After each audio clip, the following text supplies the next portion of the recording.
Good evening and thanks for joining us on this episode of The Counselor.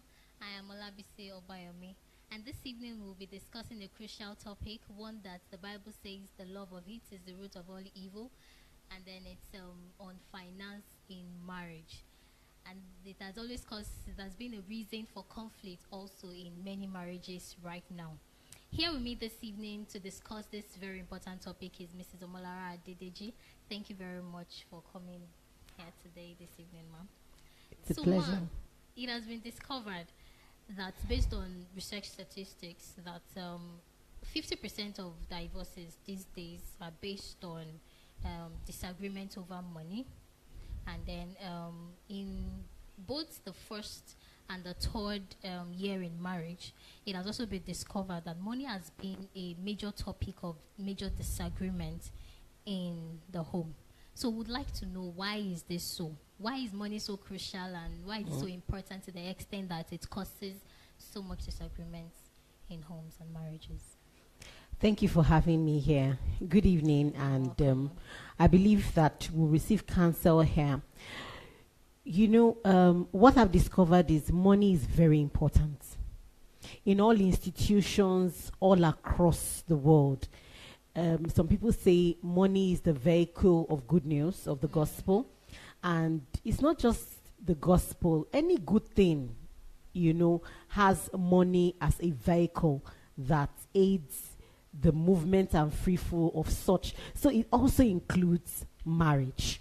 Money is very important in marriage because the family expenses, we live in the world where the medium of exchange is money, as it were. So for us to exchange goods and services, there is a need for money, and families run on these things.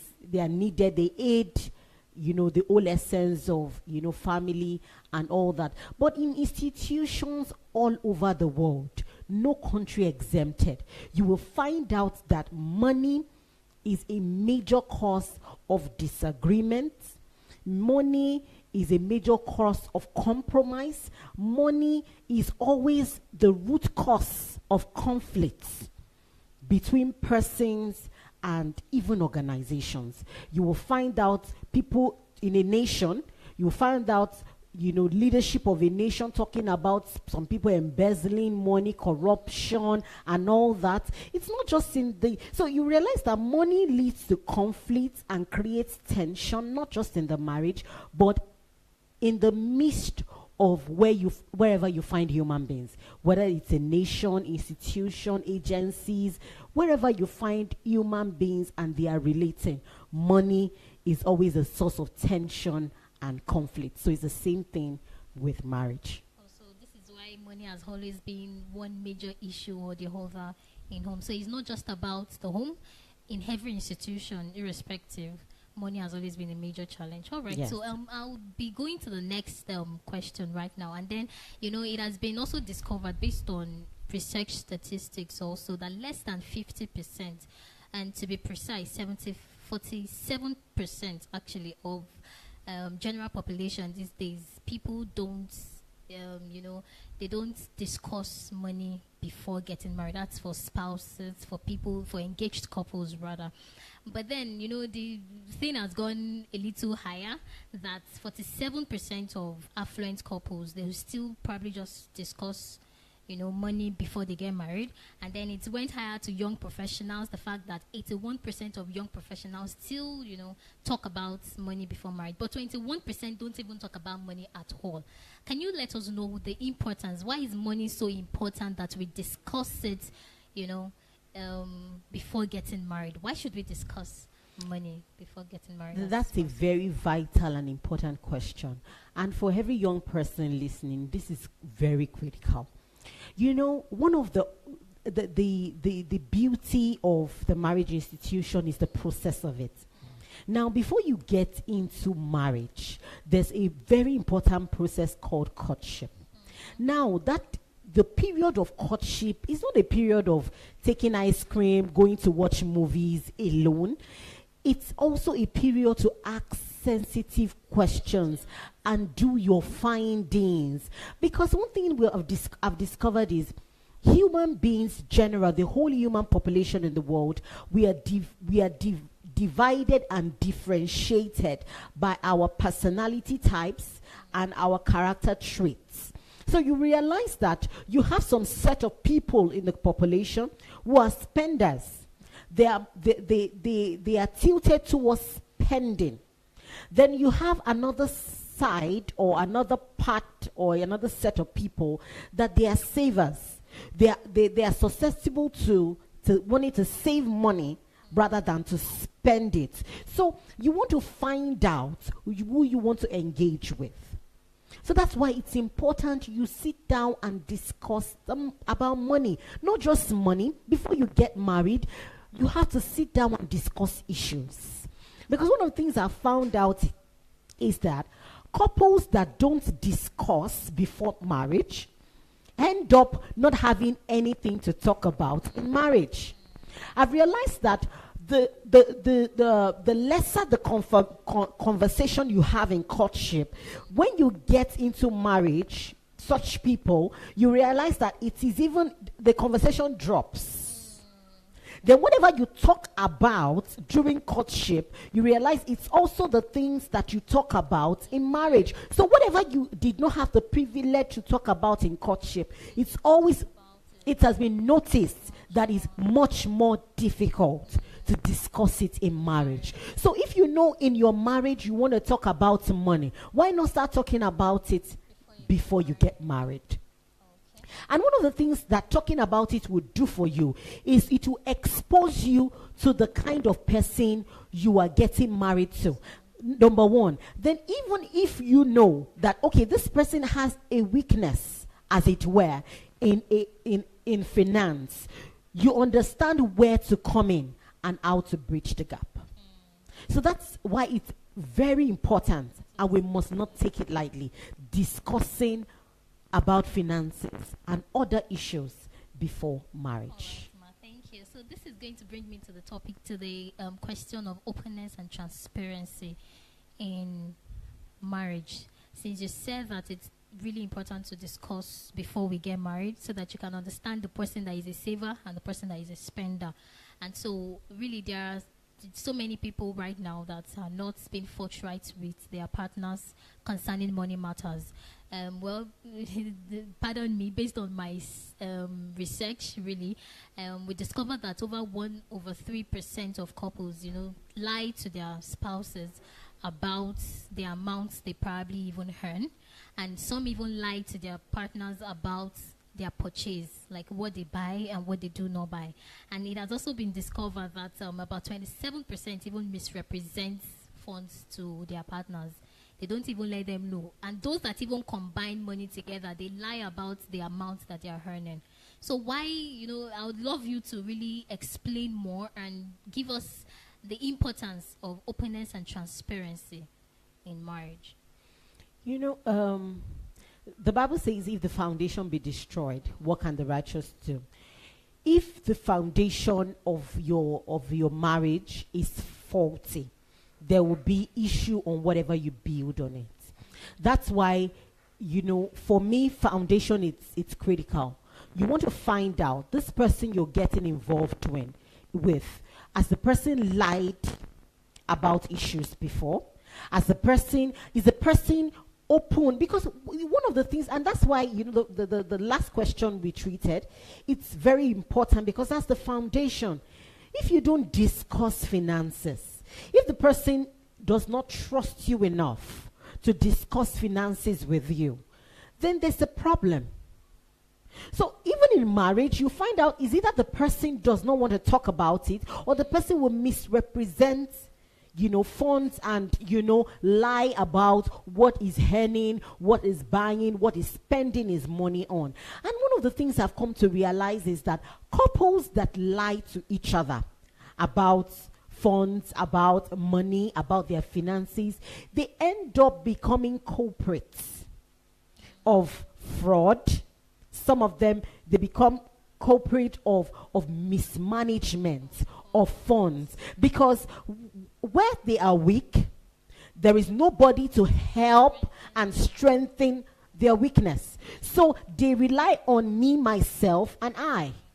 They're not putting their spouse into the picture of who they are and what they are doing. So they end up taking all the decisions and making all the mistakes.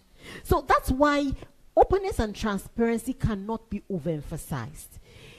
And it's not just in finances.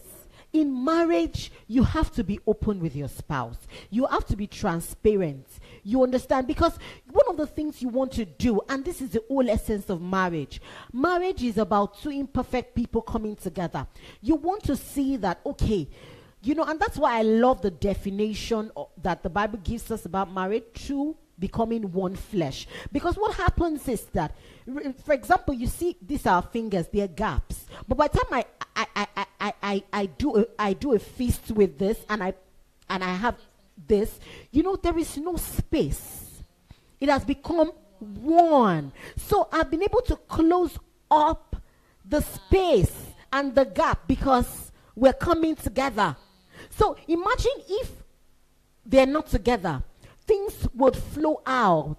This hand will lose things. This hand will lose things. But when we are together, there is no room, no allowance for things to escape.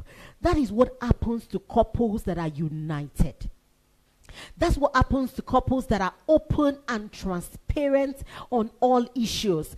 There will be no gap for escape. There will be no gap for fraud. There will be no gap for mismanagement, misrepresentation, and all that. So it's important for that openness and that transparency in our marriage, because it becomes the foundation for the growth and the progress of our family. Wow, thank you so much, Ma. All right, so for the sake of those that have issues right now in their marriages concerning openness and transparency, how would you advise, such couple, if it's the man or the woman, how would you advise that such spouse should help the other partner? Okay. One of the things my husband loves to say is that people do what people see. Now, for you as a man, and you feel you've come to an understanding that your wife is not open and transparent, show her an example. You be open and be transparent. She will later on see and will start doing it. Because she would later ask herself, if this man can be open and be transparent with me, why am I being secretive? Why am I not being open? She will later discover. And another thing that is so vital and important is, as couples, as a couple, you must bring your spouse to the place of understanding. I have seen marriages break on lack of understanding. I've seen people go through tension in their marriage because they lack understanding. They've not brought their spouse to the place of understanding. There is no need for tension when you understand who you're dealing with. Because when you understand who you're dealing with, you'll be able to appeal to that person's, knowledge, or that person's exposure, or that person's understanding. For example, you want your wife to stop buying ashwebi. You need to show her the reason why she should stop buying ashwebi and save that money for something else. There needs to be a vision. You must bring her to the point of understanding. Maybe your family is saving up to build a house.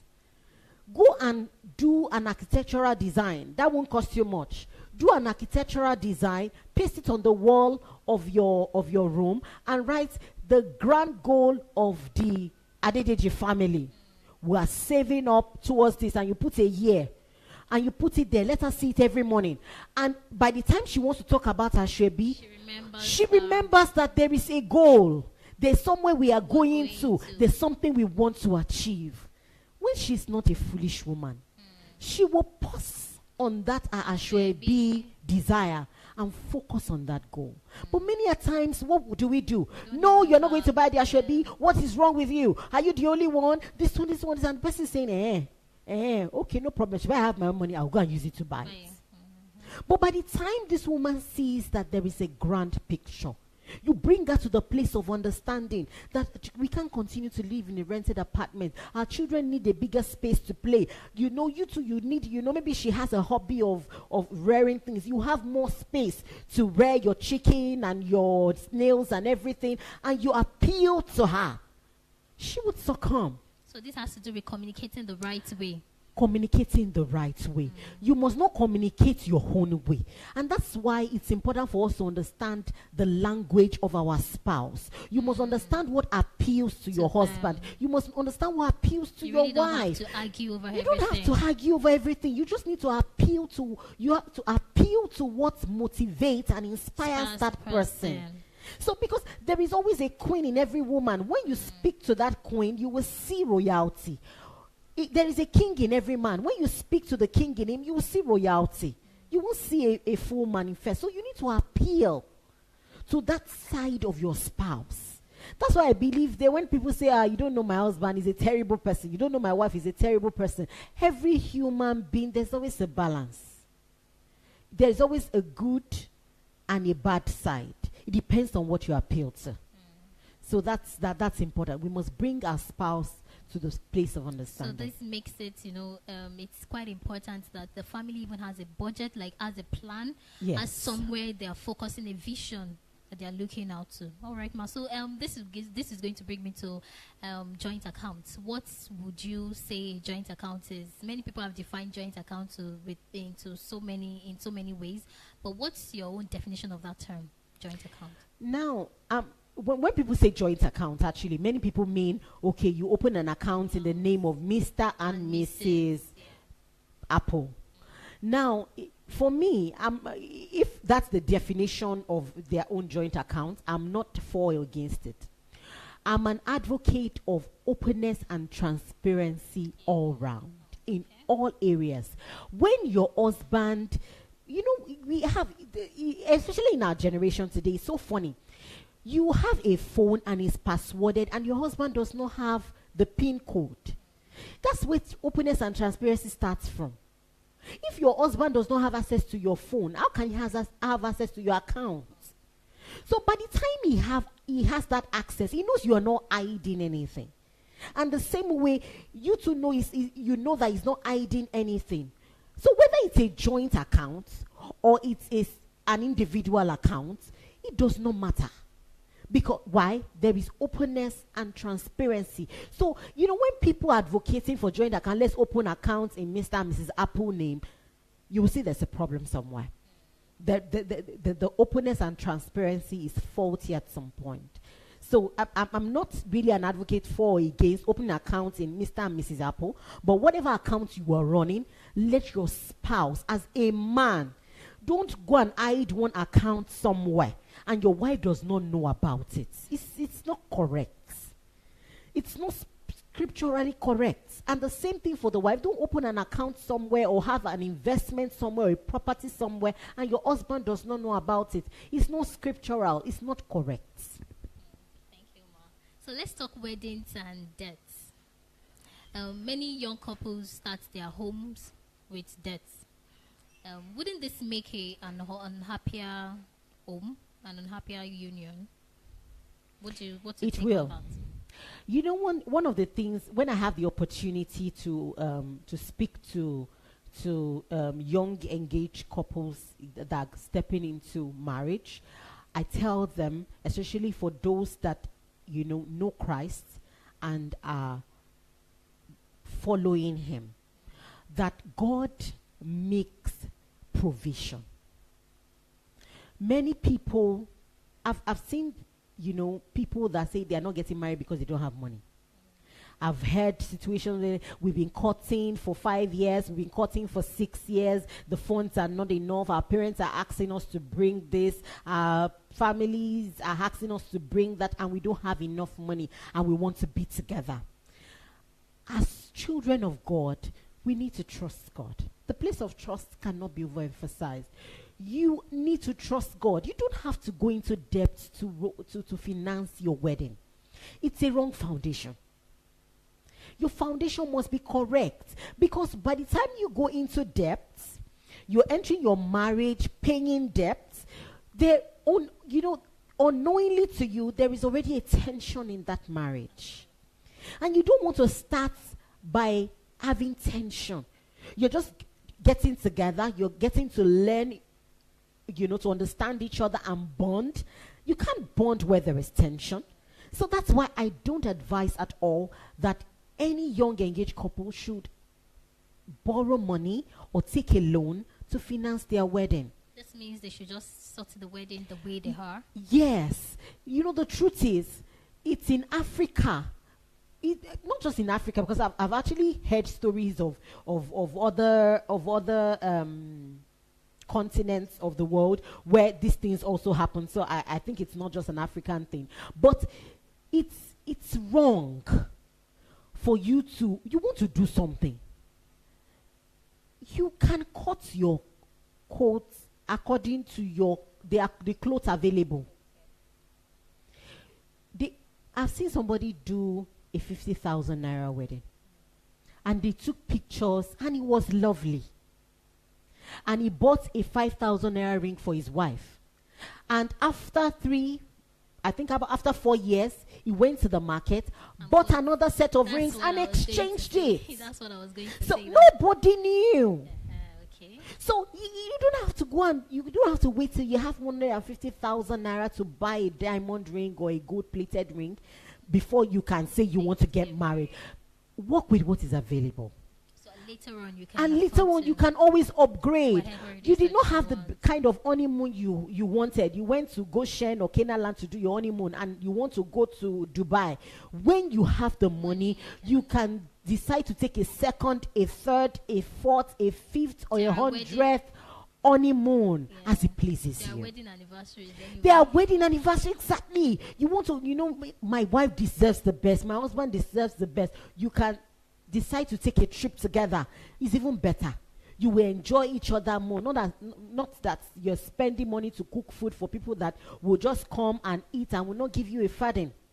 So you want to be careful, because I've heard some people say, if we can just raise the money and do the wedding, people will give us money. My dear, don't do it. Because these days, people will not even give you 1 naira. They will come and eat and pray for you. If they're going to even give anybody any money, they will give your parents that toiled and worked and labored over you. You realize even your guests on the list might just be 10 people, and your parents have maybe 100 or 200 people on the list. So you want to be careful. I know sometimes there are pressures from the family, the parents. I attended this person's wedding. It was glamorous. Why do you want to do like this? You want to disgrace me? Bring them to the place of understanding. So this is where understanding is just important in all ways anyway. Yes, it's critical. All right, Ma. Thank you very much, Ma. Yes. So what are the best practices coming back into marriage now? We're leaving the singles. We've given the singles tips already. I hope you've gotten that. What are the best practices for financial management in homes right now? For married couples, you don't need the tension that money brings. You don't need to be happy because you have 1 million naira in your account. You don't need to be sad because there's only 1,000 naira that is left in your balance. You have each other. Celebrate each other. You can go to that woman that boils bolly on the way and buy bolly for him and say, guess what? My daughter used to do amazing things. She would just say, surprise. And you're just excited, and she would just bring a pencil. Mommy, see the pencil. And we just encourage her. We're excited. Wow, see this lovely pencil. You don't need, many a times, the television, the Nollywood and Hollywood have given us a false picture of what joy and true happiness in marriage. You don't need all the Gucci bag and Chanel for you to be happy and appreciate that man. That 1,000 naira slippers he buys for you. Celebrate him and celebrate the king in him. Be excited about him. Let him know that he means more than that slippers to you. Having him alone is more than enough. Because the truth and the essence of all this is the essence of marriage is not even children. It's that you have each other. You complement each other. It's for companionship. It's for you to fulfill the desires of God. you know, one of the things I realize is, even in my family, is when we don't even have much that we're most excited, because we have time to gist, to play, to do all manner of things, and to worship God and pray together. So life is not all about the money. The little you have, celebrate God in it and be excited about each other. Nobody will appreciate that man for you. Nobody will appreciate that woman for you. It's your responsibility. Make him happy. Make him excited. Tell him when he brings 500 naira home, be excited. When he brings 5,000, be excited. Don't let the excitement differ, because you don't want to put pressure on him. Our young men are dying of heart attack because of stress. So women, you don't want to lose your husband. You don't want to become a widow. Don't put financial pressure on him. Celebrate him. Celebrate him. The day doesn't bring anything, encourage him. Let him be excited that he's coming home to his encourager, to his prophetess, to his number one fan.